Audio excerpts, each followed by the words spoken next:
What's going on, and welcome into your casual gaming news conversation for January 16th. I'm one of your hosts, Nikki Two Shoes, Nikki Ops, and alongside me, we got the man in the beanie, Connor Evans. Connor, how's it going, man?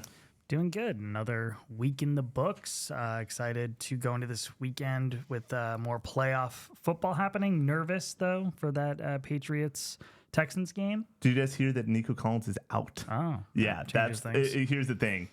It kind of stinks, in my opinion. I'm excited because I think it gives the Patriots a better chance to win.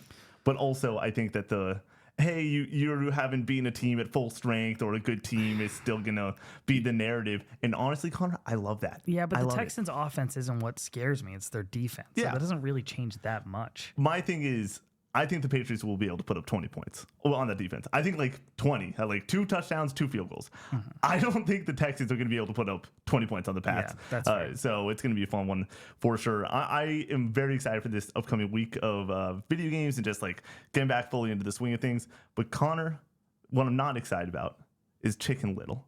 You guys got what you wanted. You got what you needed. And it is happening tonight, right after this podcast shoot. All I can say is the game kind of rips.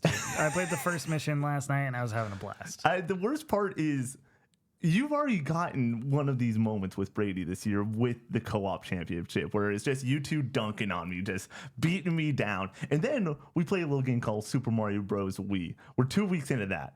And you don't want to know what that's just been a lot of? Just dunking on me, just murdering me left and right, just making sure that my life total is less than yours and making sure my counter goes up higher than yours. And so here's the thing. Like we're trying to get the schedule together. I was looking for a chance to elevate myself, have one of those moments where maybe we're playing Rock Band and I'm just shredding, having a good time. But no.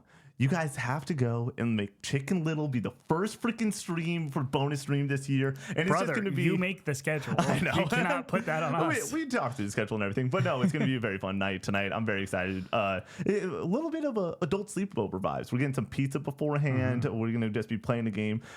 We have it scheduled till 11:30, right? Yeah. We are going to be playing this game until 2 a.m. I think you guys get out of here at 12:30. That's my guess.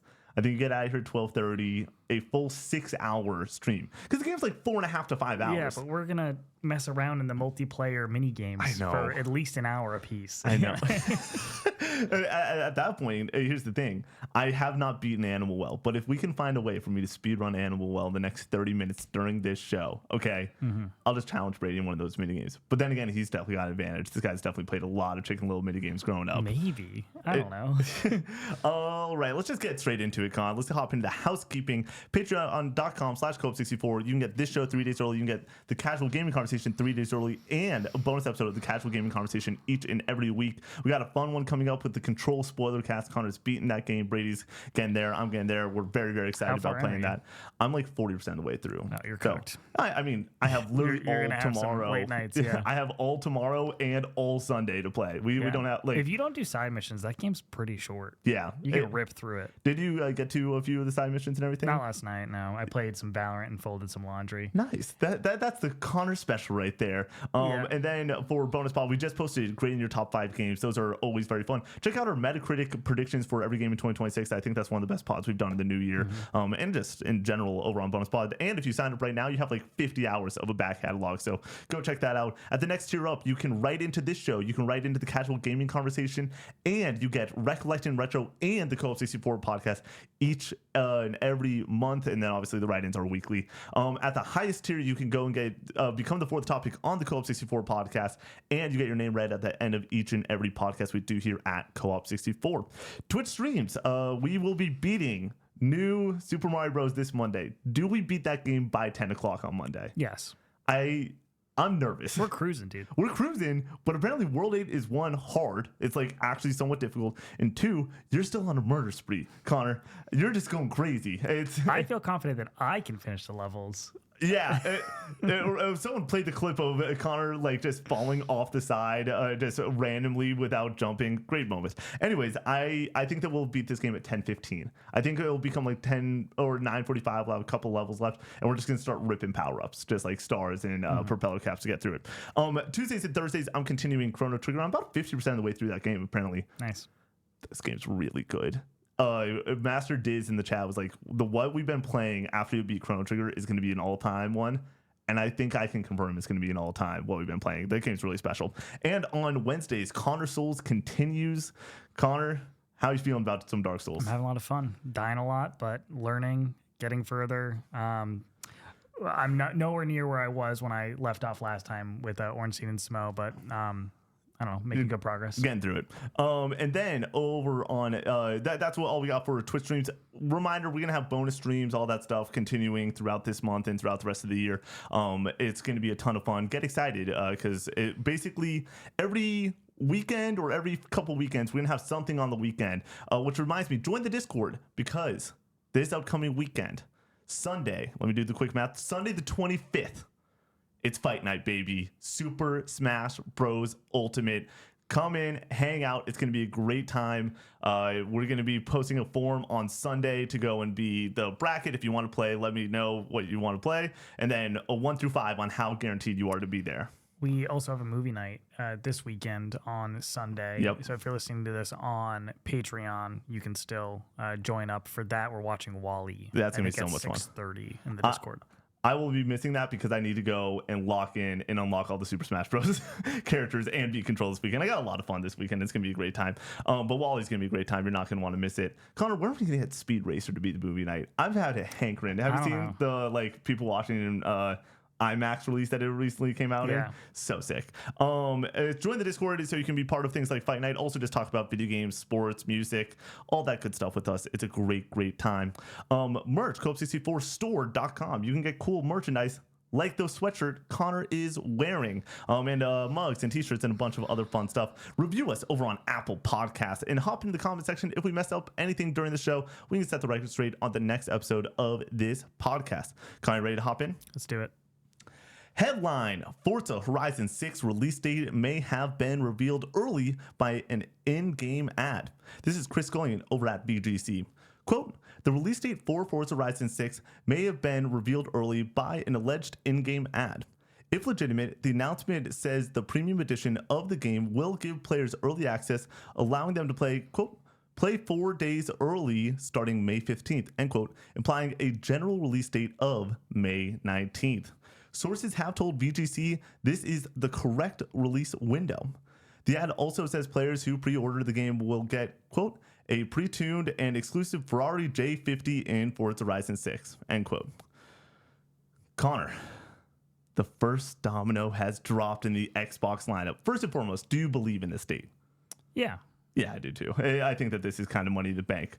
But I think that the larger question is this a great time for Forza to release? Are you excited to hop into this? Where are you at with this information for Forza the week before we get a full actual release and all the details at the Xbox Developer Direct? Yeah, I'm excited about this. It kind of sucks that this wasn't revealed at that Dev Direct. It would have been pretty exciting. I hate when information leaks like this, at least when it's really close to an event that I was looking forward to. I think this begs more questions, though, just about the other games outside of Forza for Xbox and when those are releasing. I thought this was probably going to be the second half of the year because we just heard about this late last year at Tokyo Game Show in September. Nailed it. Yep. So, like, we heard about this last in their lineup, right? No. The Halo was last in October. Halo was October, very late because I was streaming Red Dead during that time. But we've seen more of Halo, so I just expected this was probably the last up of the big four for Xbox for next year. So I would assume that this might be first out the door. I think that there's potential for Fable coming out before that. And like we've talked about last week about that game being announced the earliest of the big four, you would expect it to be first, but there's so many rumblings about troubled development and it potentially getting pushed to 2026, leading me to think that it might be later in the year or not even in 2025. So we'll see at this Dev Direct. I'm very interested to know more about both of these games. And now I'm probably looking at Halo and Gears in the second half of the year. Yeah. For me, I'm obviously most anticipated game. I was thinking through this of just like, what is this going to do for me personally? And I stick back to the statement of this is the one game I am guaranteed this year to stay up until 3 a.m. playing and just sinking tens and tens of hours just getting lost in this Japan setting. So May, I think, is a great time for this game to release. It does beg the question, what else is in May? You have Batman, The Legacy of the Dark Knight coming out for the Lego game.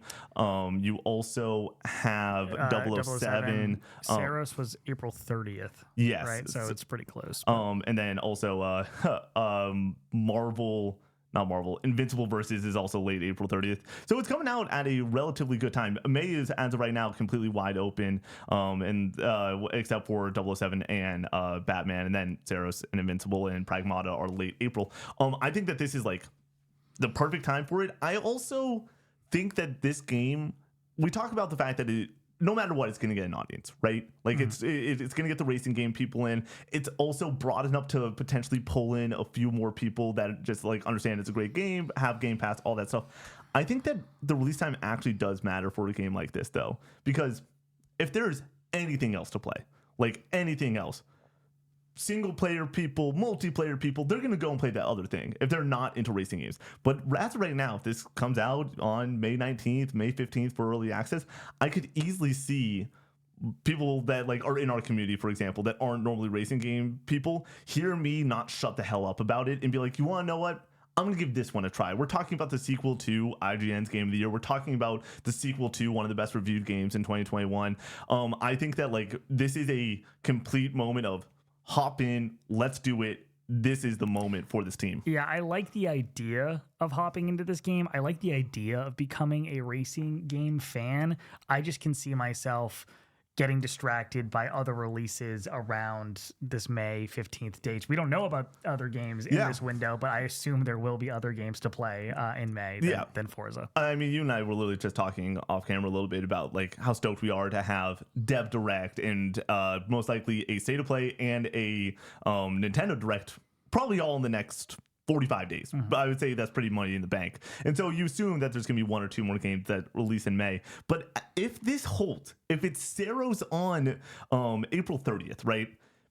And then this is early access on the 15th. Like, I think that there's a non-zero chance that like you finish up Saros in 10 days and then you're sort of just waiting for 007 to roll out. And then we have that fun moment where I'm like, Connor, how much can I put this on our stream calendar? And you've been saying, you get one day, Nick. You get one Monday stream. The 15th is a Friday for that early access, but then the total release is on the 19th. So we'll definitely play on the 18th that Monday, I'd assume. You know what? I'm just gonna type it in for now, Connor. I'm just gonna put it in our calendar. Forza 6. Boom. It's gonna be all the Forza 6 I play. That's the fear, obviously. Yeah. Like why play Forza 6 when I can play Gran Turismo 7 in VR? Because you're not going to get me to play Gran Turismo 7 in VR. And I do think that Forza does have the capability to be one of those fun games that you play with your friends. Yeah. Like, a lot of the best reason that Friend Slop has gone and become this amazing thing is, I think Peak is a good game, great game, right? It uses proximity chat extremely well, but it's just an excuse to sit on your PC with your buddies after work and just put a couple hours in, shooting the breeze, having a couple fun gameplay moments, and moving on with your day. We're talking about a game that's on Game Pass. We're talking about a game that I don't think it's going to come to PlayStation day and date. I do. Okay, that's don't bet. Sure. Ooh. Too much money on the table. I think this does come day one to PlayStation. I think Fable does not. Yeah, I think that the games that have some sort of precedent for already being on PlayStation, it's a lot easier to make that jump compared to a Fable. But my hope is the people that are like on the edge of like, what should I be doing? I hope that the Forza audience is so freaking loud that it's like, yeah, I'll give this one a shot because everyone's playing it. Everyone's in on it. And I also think that like coming off of Saros, coming off of Pragmata, I think that people might be like, okay, I've had a good amount of over-the-shoulder shooters. I'm good with that. Maybe I let this be a moment where I try something new and get in my bag a little bit. Obviously, video games aren't cheap. There's a lot of great games. So if this is your like seventh most excited game in the first half of the year, maybe this is one that you skip over. But I think that there's going to be enough noise for this game to kick some serious butt and get people very, very excited. Yeah, there just hasn't been a racing game for me that I've gotten really into since like the PS2 with Need for Speed Carbon. Heck yeah, dude. Like I can't think of another one.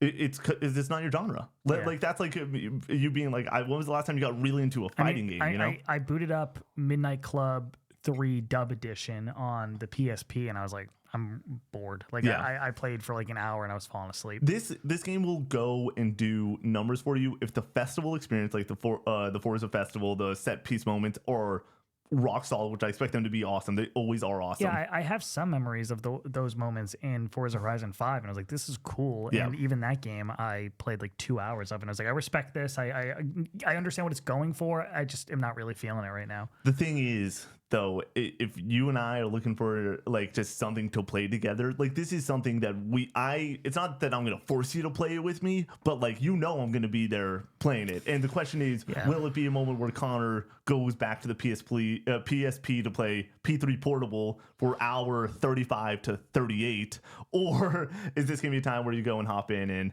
have a little fun moment? I got a motor through P3P at this point. I'm 37 hours in, but it's more like 40 hours because when you die, you go back to your previous save. So I've lost plenty of time. Just today, I think I lost an hour of play time. I got one-shotted like after going through like 10 or 15 floors of Tartarus. I was like, okay, great. Yeah, that's the worst. That's Final Fantasy X moments of getting just those one-shot moments of playing. But at the same time, I kind of like that aspect of these games because it adds an extra layer of stress and stakes to battles that I really enjoy. But yeah, I got to get through this game. I got to be pretty far in at this point, like 40 hours. I think this game's like 70 hours, and I just got to a major story moment.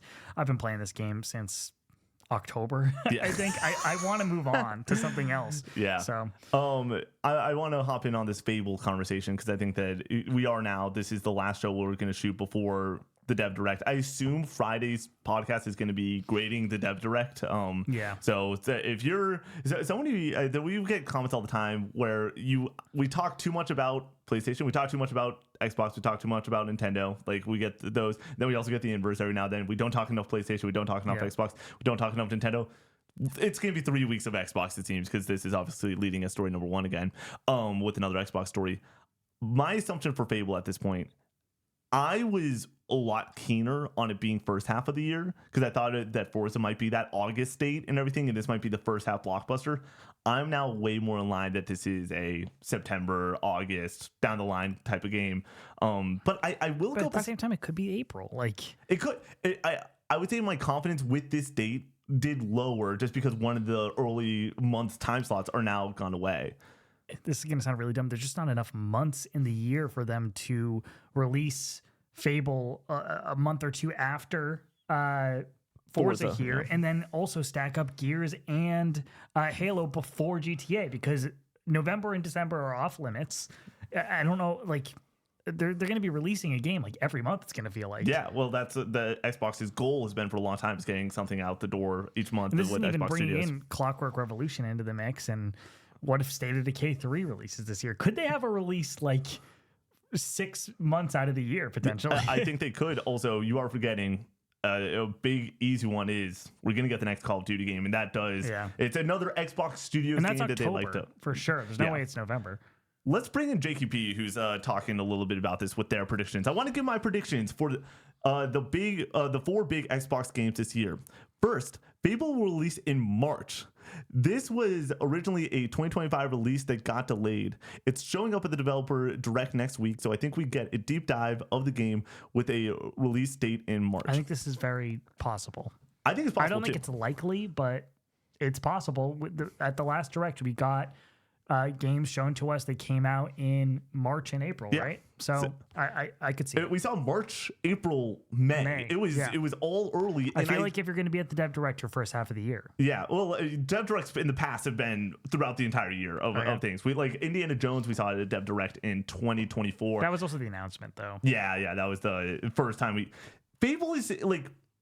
I think Fable's ready to pop. I think that Fable. My assumption is it's a shit or get off the pot situation. Yeah, it's been in the can for so long. 6 years, dude. This got announced in June of 2020.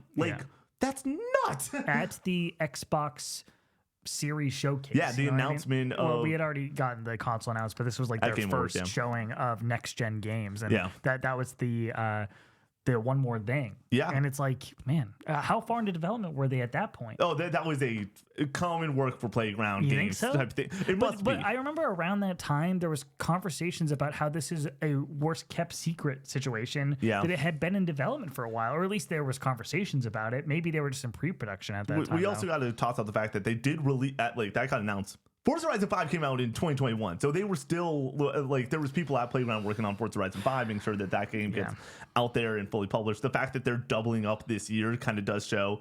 I think that Microsoft was like, you get to work on Fable, but you do not get to just like completely hop off the Forza Horizon train. We need you to keep producing that. And now you assume turn 10 after some of the layoffs and the closures that happened with that studio last year, a lot of that force is coming in to get that Horizon game out, where a lot of other people are able to then move all in on Fable and make sure that game is polished, good to go. I wouldn't be shocked for March. I wouldn't be shocked. I think that it's going to be how often are we like, what if it's really soon and then it's August? What if it's soon and then it's next year, right? Like Mega Man at the Game Awards. I was like, oh, it's gonna be early 2026, and then it just says 2027 at the end. I was like, damn it.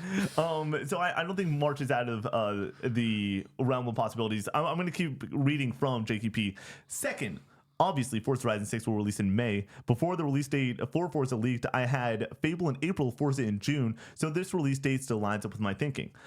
Yeah, I think that the 2 month, because we're all working with the structure of November and December are closed off. And if you have these 4 games, there is a whiteboard with somewhere in Xbox where you have 4 games on the whiteboard. And you could also make an argument that a lot of October is closed off too. Yeah, because you're going to be competing with everyone that's trying to get out before. People are saving for the holidays. Yep. They don't have a lot of money to go around.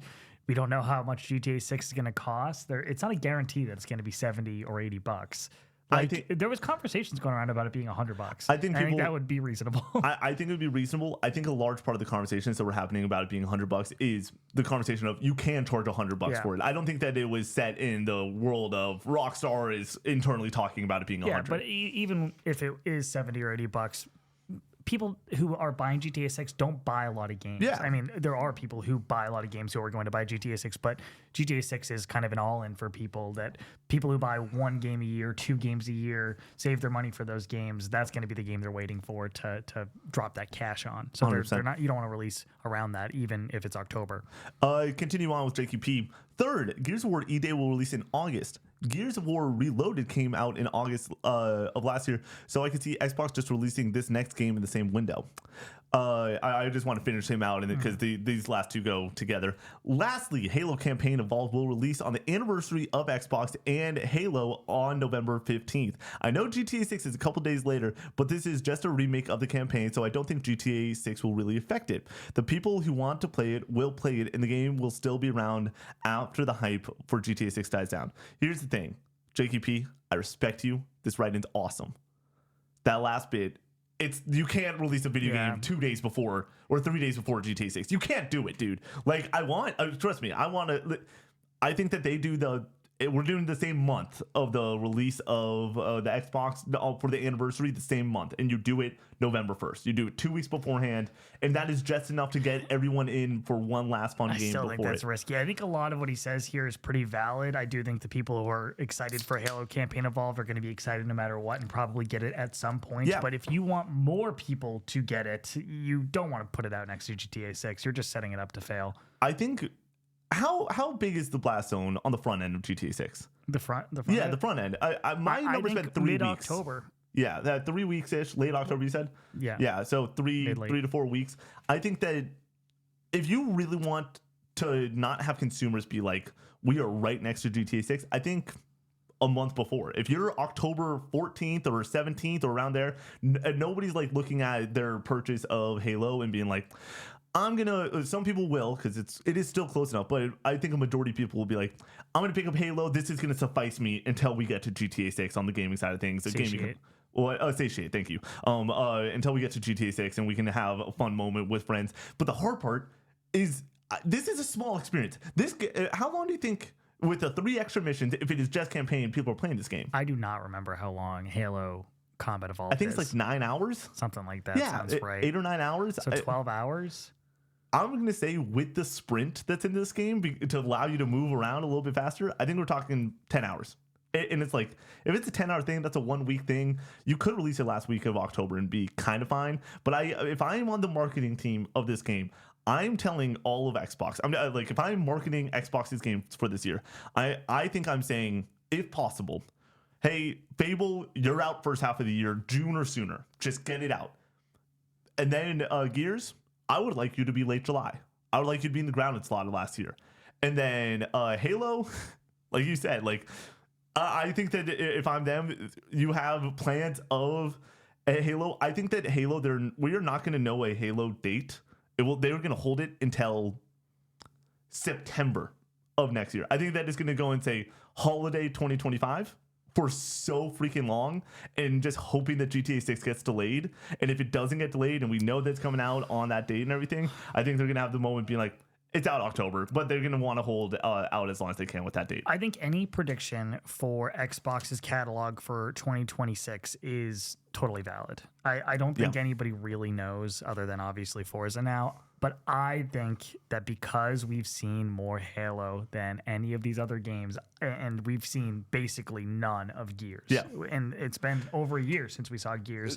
I think Halo first of these two between Gears and Halo. Yeah. And I think Halo is July and Gears could still be August potentially, like JKP says, or it's September. Yeah. The other part is late October is going to be COD.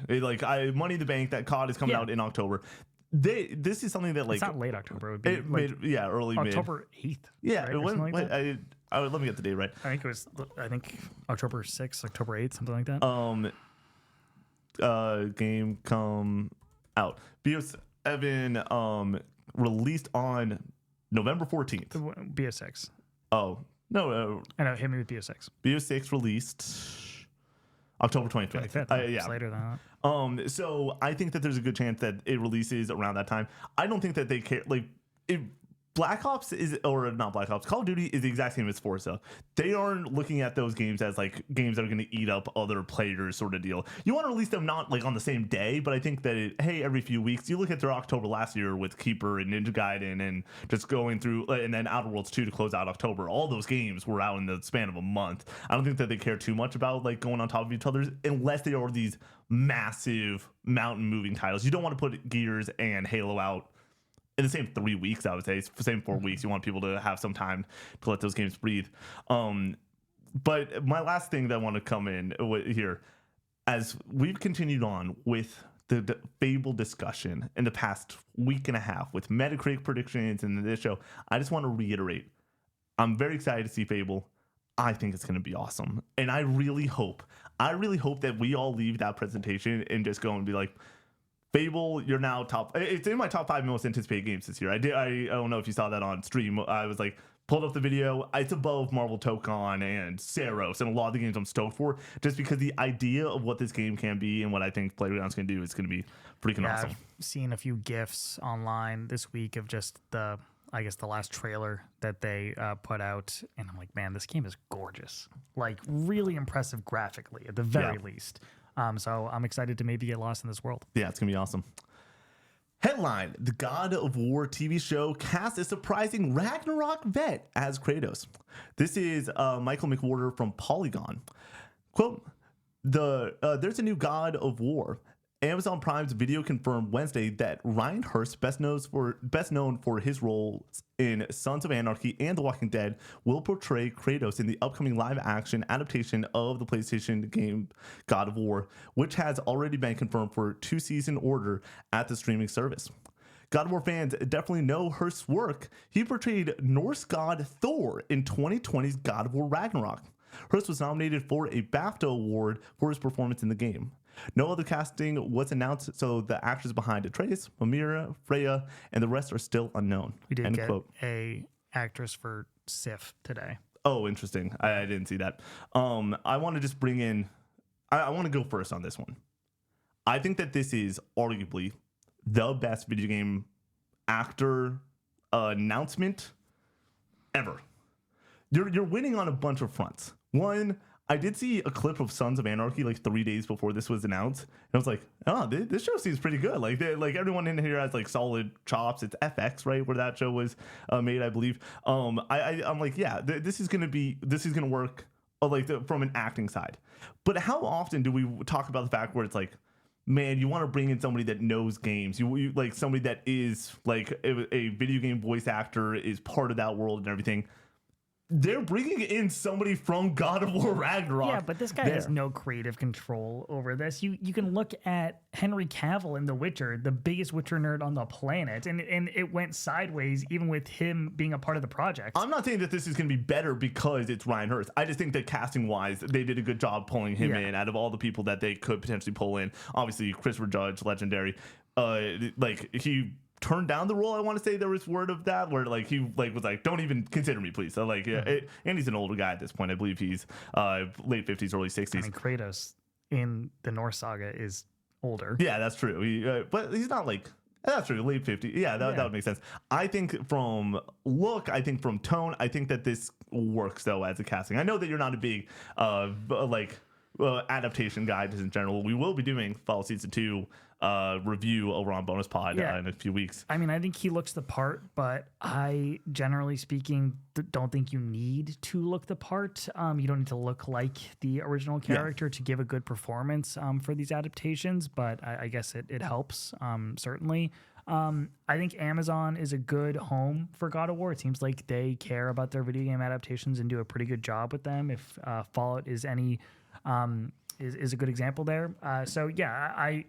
We'll see how this turns out. I feel like I remember a story about the showrunner or somebody saying that they are not going to play the source material and they're going to do their own spin on it, which never goes well. So we'll see how that all works out. But yeah, I think that there's a lot of positives when it comes to this. I'm worried about the budget because I think that bringing this world to life is going to cost a lot of money and it's going to take a lot of CGI to render these monsters and these freakos in this world. So I'm excited to see like the world serpent and how they pull that off on TV. So we'll see. But I think this is a good casting. I'm excited for the show. I obviously love God of War, one of my favorite games ever. My fear is them going too far away from the source material at this point, because I think that like when you have like just a bona fide hit when it comes to narrative, you're not going to get better than the narrative of God of War 2018. There's just no way.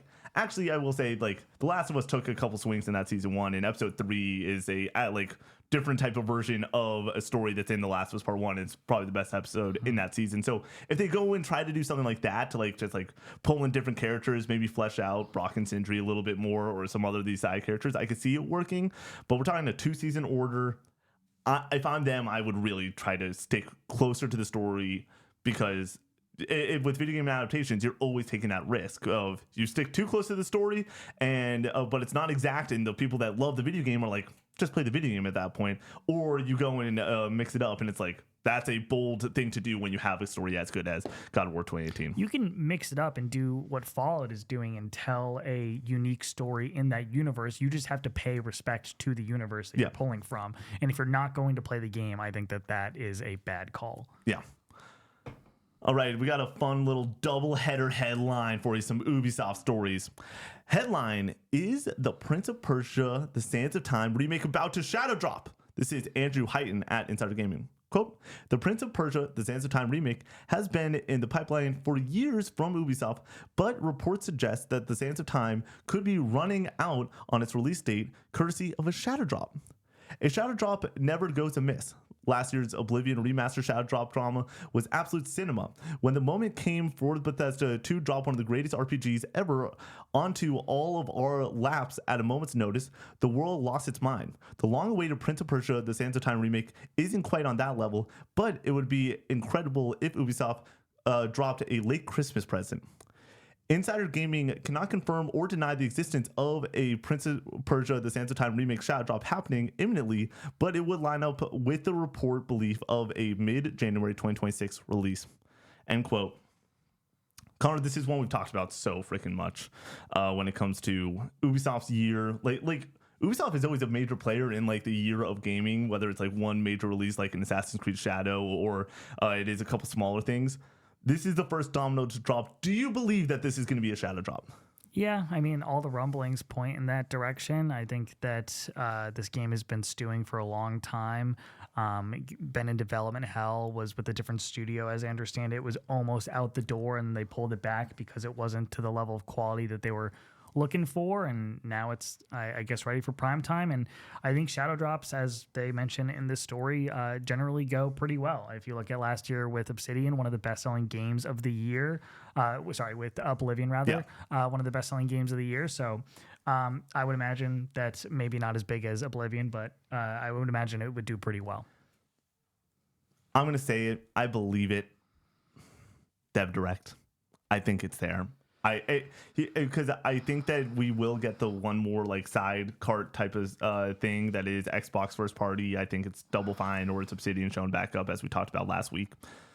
But I don't think that you need to do a ton with this for a Dev Direct sort of moment where you could just be like, get in and out in like 6 minutes of, hey, here's a trailer.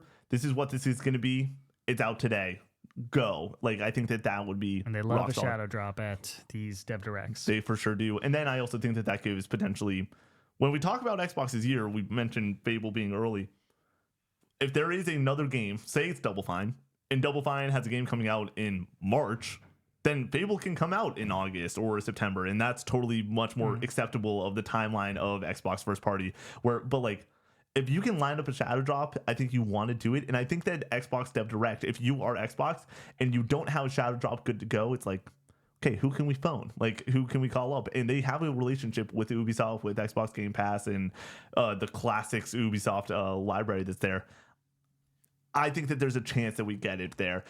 If not, I also think that like you're weirdly going to be potentially stepping on the toes of one of those two announcements. Let's say it's Monday next week and it gets shadow dropped. It's like, okay, like, could this have just been better in the direct, or do we need that there? Does it like shift the opinion? Obviously, High Guard's out the week after. You don't want to go and compete potentially with the first notable game release of the year in that. And I don't know where this is going to land, but this feels like there isn't like smoke. There is a freaking like smoke gun just rifling off with the amount of smoke that is here for Prince of Persia: Sands of Time.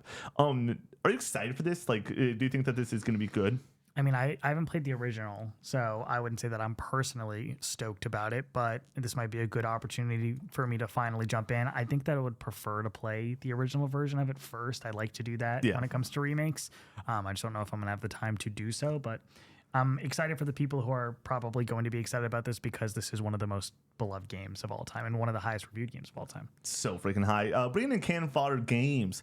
I was excited about the Sands of Time remake and played it recently. The combat has aged poorly. Hopefully the remake fixes this and makes it more engaging, as it could be special if so. I think that's a guarantee. The goal of this is to like make it a little bit frictionless, massage out some of those kinks, and just like get this to be a modern version of this timeless classic.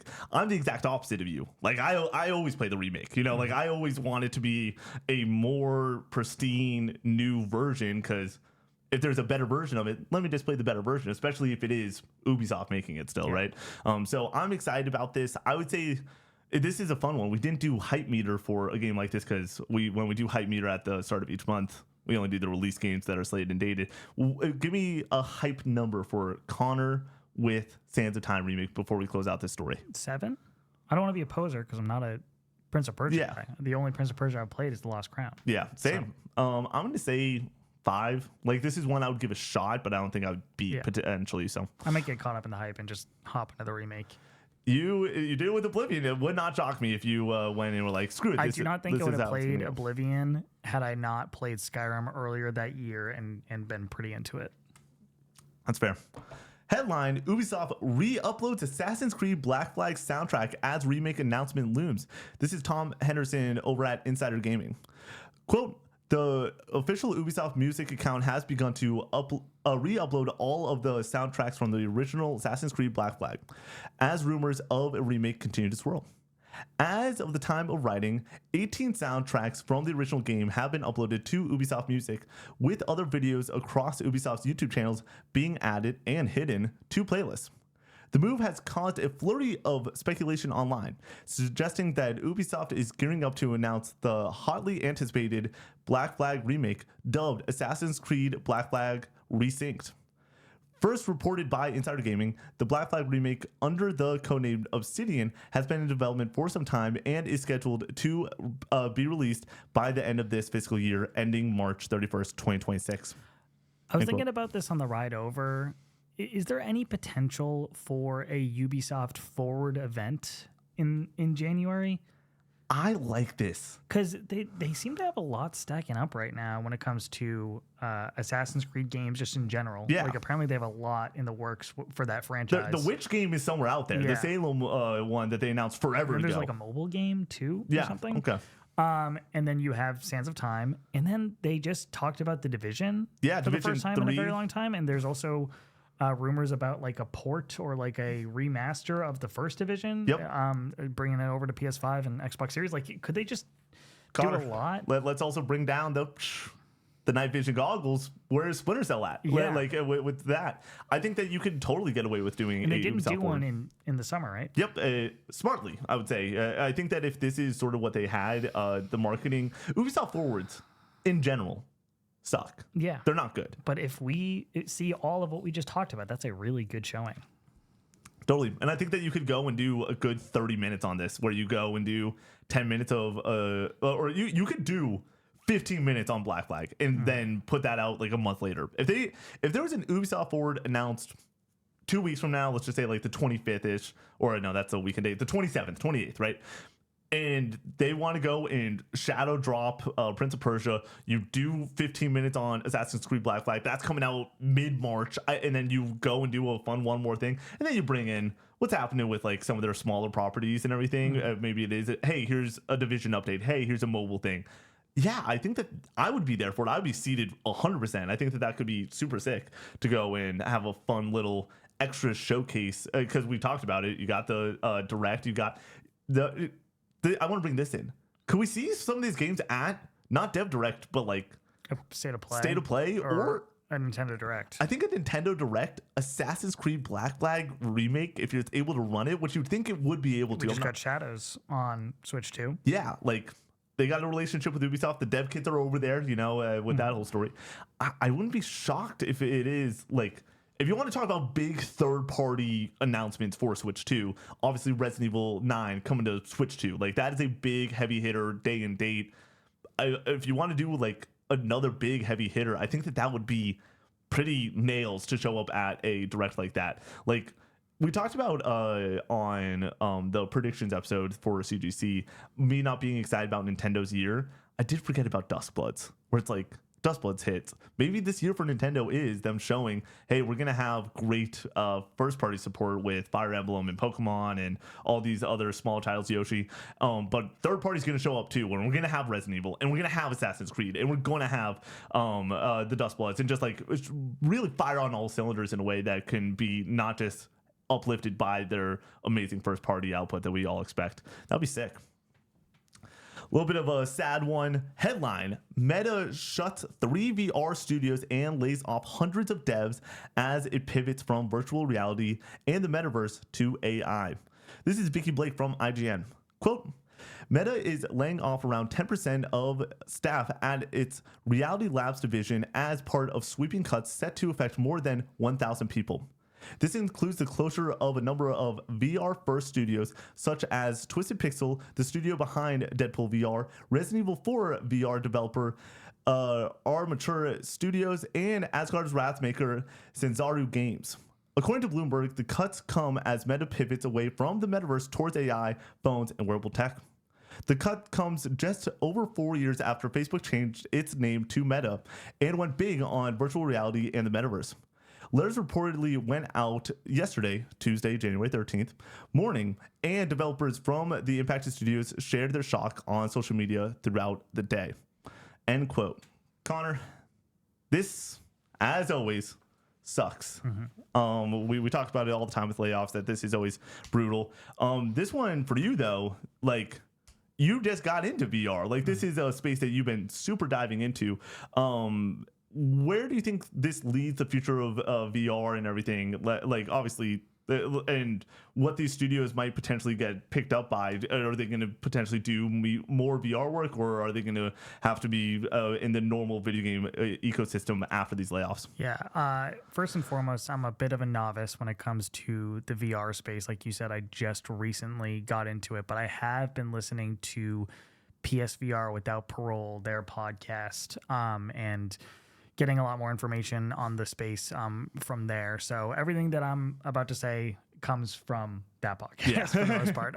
So I don't know. I assume most of it is accurate, but I'm talking a little bit out my ass here. But also good on you for doing some research into this, because this is way over my head. So as I understand it, Meta and the MetaQuest and that whole platform, with the announcement of the metaverse, totally fucking destroyed their marketplace, pushing the metaverse and shovelware and free-to-play games on the Quest platform, and has made it really, really difficult for hardcore gaming to be a focus. Yeah. And Meta bought all these studios and made them make exclusive games for that platform just to not be able to push them properly.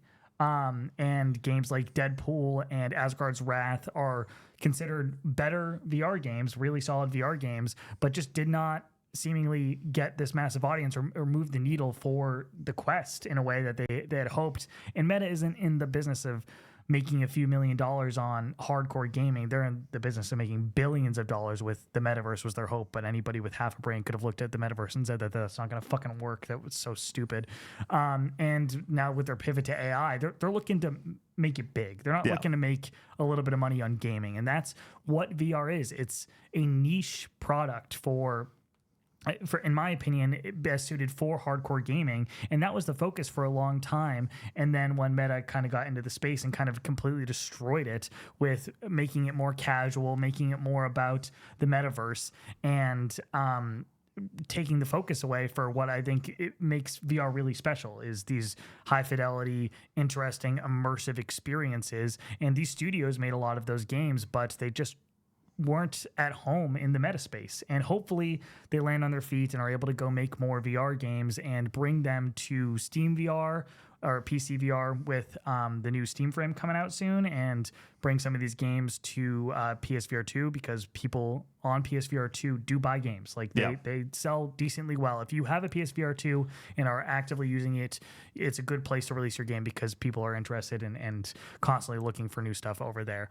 I think that VR is probably going to remain a niche as long as it is cumbersome and difficult to put the headset on and have all the wires and everything. And I think that there's just too many roadblocks that prevent people from easily accessing it. It's also expensive as well. So I think it's going to remain a niche until they can get a smaller form factor, get these things cheaper. But even then, like, I just think that you look at how people have gamed for the last 20 years, and every single time they try to do a new innovation or gimmick like motion controls, people always kind of just yearn to go back to sitting on their couch playing games with a controller. So with all that in mind, this is really sad news and spells some doom for the gaming space, or for the VR space rather. But I do hope that this is a refocusing moment back towards what I think makes VR special, these really immersive VR experiences, rather than free-to-play shovelware garbage that you saw in the meta space.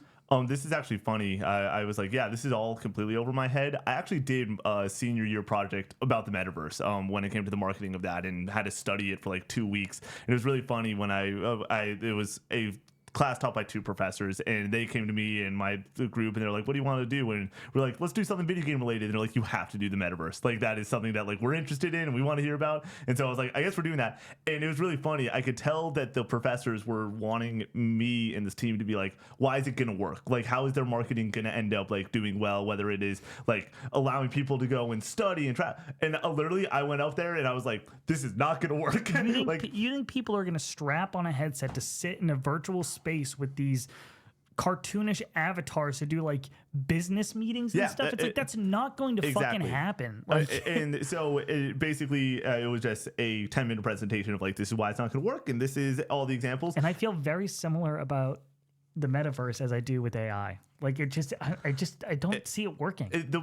The question is, what is the ceiling of AI? And because I think that the ceiling of AI is like extremely well done pieces of whether it is writing code or something that is artful. And I think that the second we start getting to it being good enough to be artful, I think that a lot of people are going to be like, screw this. There's regulations. There's all these things. There will like, and until it gets there, we're going to be in a mediocre pocket that is just going to be, this kind of sucks, and I don't want it. And you go and see the pushback on Divinity. You see the pushback on, I mean, even the Indie Game Awards. And like the second that you talk about any game that had any AI influence in it at all, it is shut down, completely negative talk and comments across the board. Anytime we talk about Expedition 33 on TikTok, there's comments saying, "Oh, well, it used AI," and like that barely used any AI in it, and you can argue that it was on accident. Yeah, and they took it like.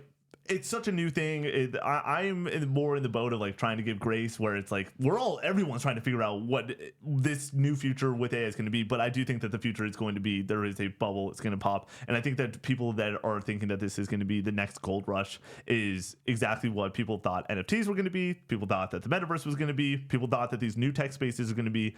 There's certain things that are just innately human and good for businesses.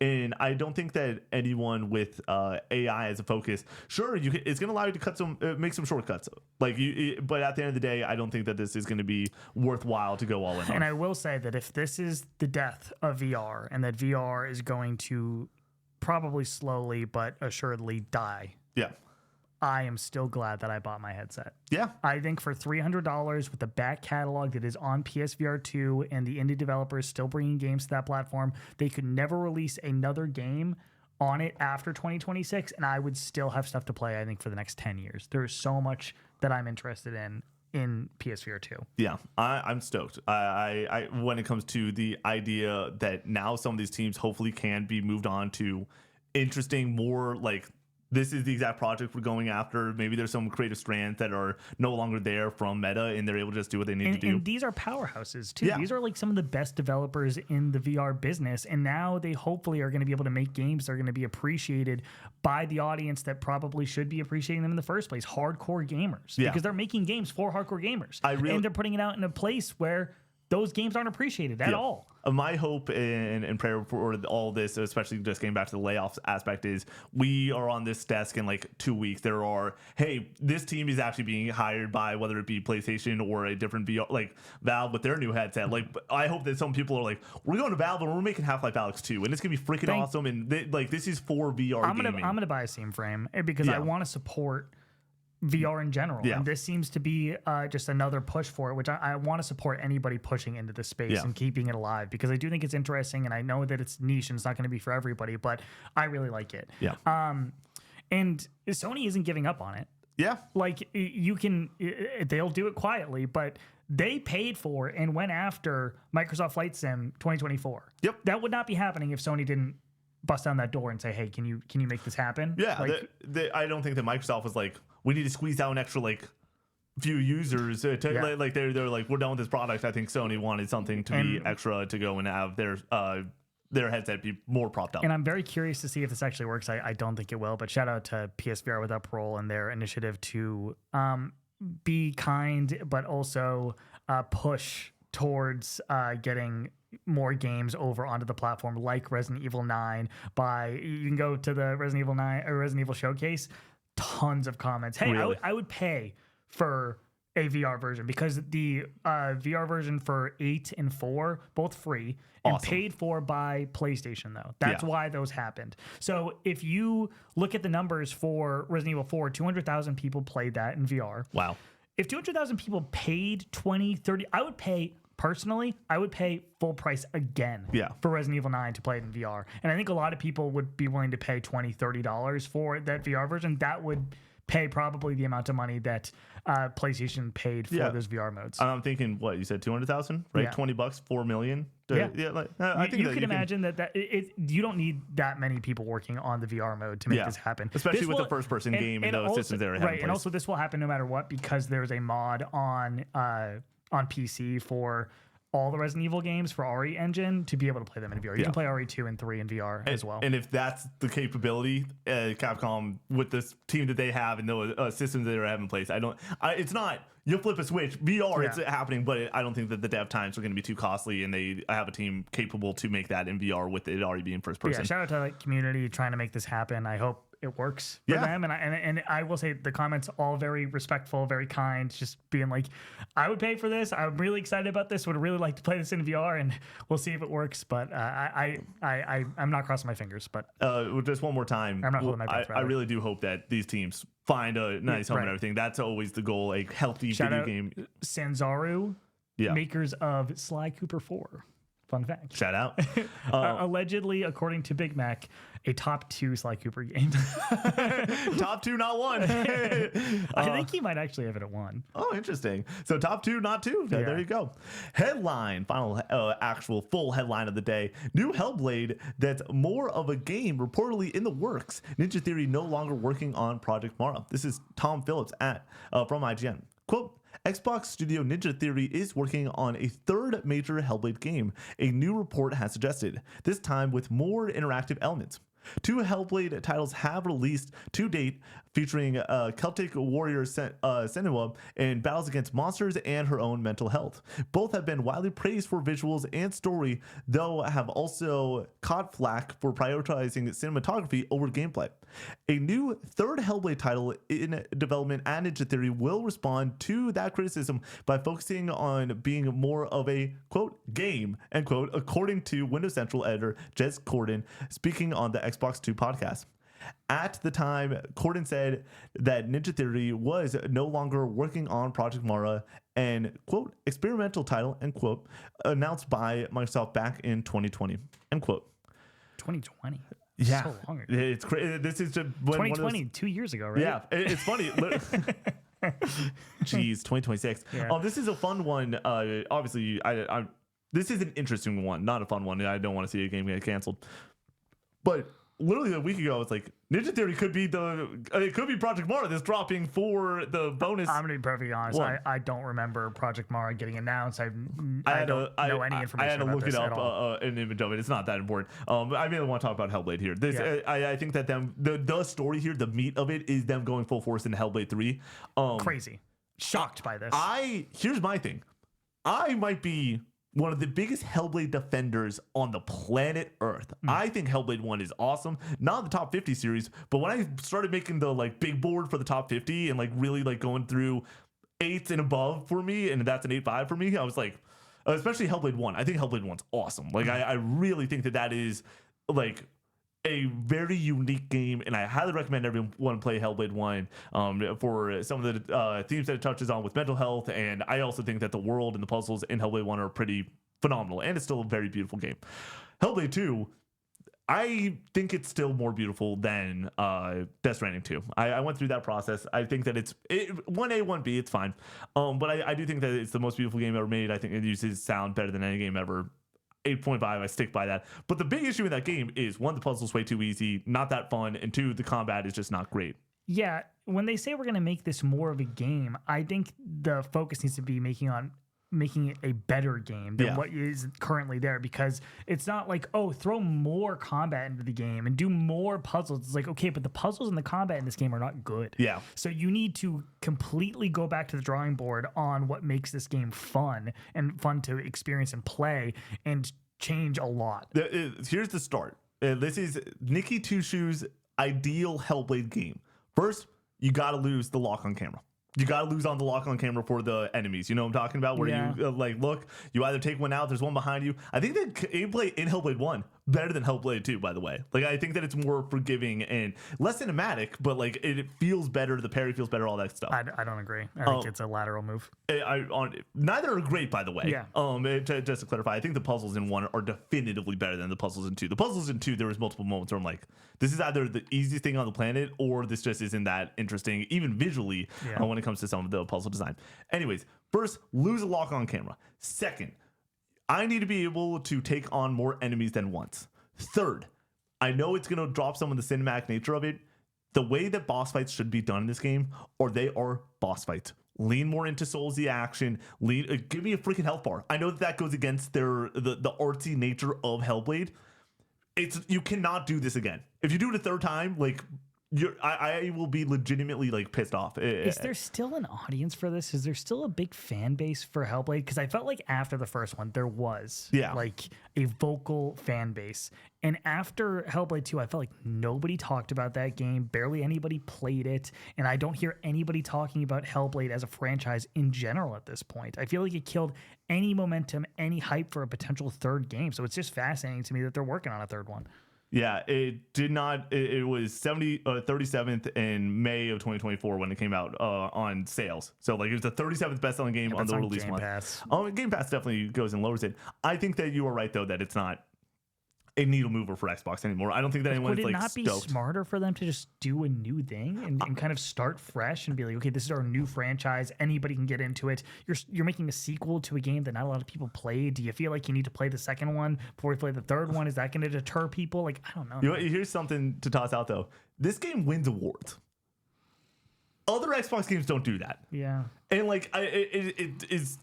Do I want them to just make a better full game? Then guess what? It wins the best performance award. Like, by the way, 2024, Melanie Jurgens deserved that award. Like, the great performance in the second Hellblade game. They won it again for the first Hellblade game too. Like, terrific performance, amazing audio design, like top tier.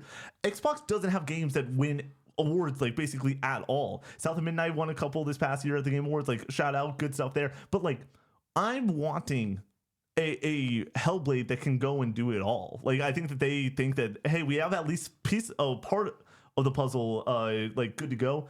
We need more momentum in to make this even more special, and I hope that they can come through with this. But if you had to like guess what is this gonna work, my bet's gonna be no. Like, and that sucks, and because I loved it, like I'm a fan, and I just don't believe that Hellblade 3 is a good idea in the first place.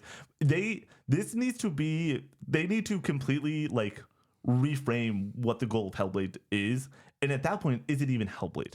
Because like, I think that the goal of high cinematics and the way that the audio design is with the game and the headphones is like, all this works, but they need to come out with the first time that we see this game, it can't be cinematic. It just needs to be a gameplay 7-minute, like, this is all you're doing. This is a full sequence in Hellblade, because that's what's going to actually change the formula and make this game awesome. I think the best path forward for it would probably be a not a reboot, but like a different story in this universe. Like, having a new main character, let people get in on the ground floor here, because if it's a direct sequel, I think that's going to hurt its ability to break out into the mainstream. There's going to be too many people being like, do I have to play 1 and 2 first? Like, I didn't even hear good things about 2, so I don't really want to play that. Like, I think that you just need to completely reset the playing field with Hellblade as an IP. And I think that there's a lot good in that universe that you could pull from, and we'll see if it works. But last thing I want to pull in here, for those who don't know, for write-ins with this show, going forward, it's going to be posted on Thursday. I'm going to let you know the news stories. I'm going to ask you some questions, all that stuff. Thanks for writing in. But by me making the doc on Thursday, I can add in news stories if they are break early enough on Friday morning and add them for y'all to write in on. But this broke literally like an hour and a half before I started setting up and everything. So I'm just pulling in the write-in from Master Diz. Kind of late breaking, but it'd be nice to cover Highguard not having a fee for its advertisement during the Game Awards. I don't think anyone would be talking about this game if it was put in the middle of the Game Awards. Did Jeff make the right call making this last? Let's hope reviewers are currently seeing something we don't align this all together. Obviously, this is also bringing in the fact that Tom Henderson was like, hey, they're doing the marketing thing where they're just going to let the reviewers speak for themselves and all that stuff. I just want a Highguard temperature check going into the next week, because this thing is, what, 10 days away and we haven't seen anything? Are you hyped, or do you think that this was a fine thing to I think we've already talked it to death. This was not a good move to close out the Game Awards. That Jeff made a mistake. Like that, I think it's objectively a mistake. Even if this ends up ripping, I still think it's a mistake. I feel bad for the devs too. Yeah. Like, if Jeff made the call, he kind of hung him out to dry there. I think that Jeff made the wrong call, and it's a very simple switch. If you just switch this with Mega Man, or you switch this with Fate of the Old Republic, is it, or do we see Highguard first and go, oh no, like this is going to be a really rough showcase?